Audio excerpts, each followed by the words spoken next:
देखिए, हम सौभाग्यशाली हैं। जी। मैं इमोशनली नहीं कह रहा हूँ कि एक भारत जैसे एक देश में रह रहे हैं। भारत पूरे विश्व में एक बहुत ही अनूठा देश है। अगर कहीं शांति, विश्व में शांति आ सकती है तो मेरे हिसाब से वो भारत ही ला सकता है। भारत को जब मौका मिले तो भारत ही एक विश्व शांति ला सकता है। भारत ने कभी भी, even when it was a super power, पूरा इतिहास देख लो भारत का, भारत ने किसी देश को अटैक नहीं किया, बिल्कुल। और उसको कब्जा नहीं किया उसके ऊपर। बांग्लादेश को जीता, बांग्लादेश भी दे दिया, और बाकी कंट्रीज में भी जब भी किया, भारत ने किसी देश के ऊपर कब्जा करने की कभी नीयत नहीं रही। तो भारत तो हमेशा वसुधैव कुटुंबकम मानता है, पूरे विश्व को परिवार मानता है। तो इसके अंदर अभी जो इतना गड़बड़ हुई है, बड़ा इजराइल का ईरान के साथ वार हो रही है, अब अफगानिस्तान का पाकिस्तान के साथ वार हो रही है, अमेरिका भी अपने तेवर दिखा रहा है जी।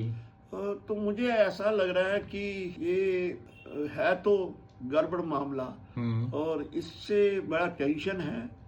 और बेचारे, ये समय तो युद्ध का नहीं है, लेकिन लोगों के स्वार्थ, देशों के स्वार्थ, हर देश अपने अपने में के बारे में सोच रहा है, मानवता की सोचता नहीं है कि व्यक्ति की जान दोबारा, जो व्यक्ति गया वो दोबारा नहीं आ सकता, उसके भी परिवार है, उसके भी बच्चे हैं।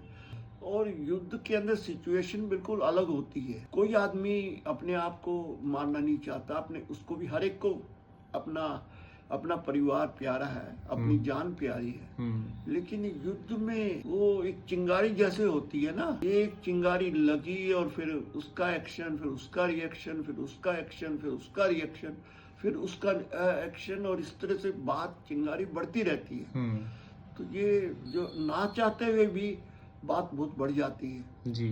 भगवान न करे किसी देश ने परमाणु कर दिया तो नेचुरली उसका रिएक्शन होगा जी। तो वो फिर रिएक्शन परमाणु बमों की कमी नहीं है, पूरा वर्ल्ड उसकी चपेट पे आएगा। मेरे हिसाब से कुछ ना कुछ डर तो है ही है विश्व युद्ध का, कुछ ना कुछ परमात्मा, कुछ शायद लगेगा। जैसा भी है, विनाश भी, जीना मरना तो अब सृष्टि का नाम है। सृष्टि में जीतते भी हैं, मरते भी हैं, ये प्रभु की लीला है। जब तक मरेंगे नहीं तब तक नए आदमी कैसे। सब देशों को साथ आना चाहिए और इसके बारे में बात करनी चाहिए ताकि विश्व शांति स्थापित हो सके फिर से। देखो, देश तो, सभी देश तो मुझे नहीं लगता सब देश साथ आएंगे।